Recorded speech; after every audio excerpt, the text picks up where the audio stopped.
এটা হচ্ছে একটা বেলি ফুলের চারা। বেলি ফুল, এই বেলি ফুলটা এই টবে বসাবো।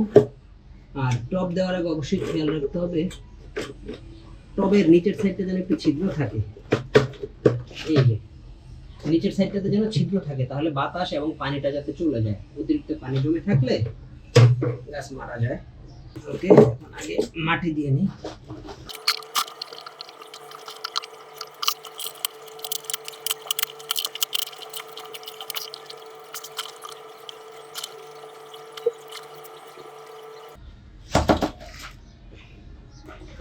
ওকে,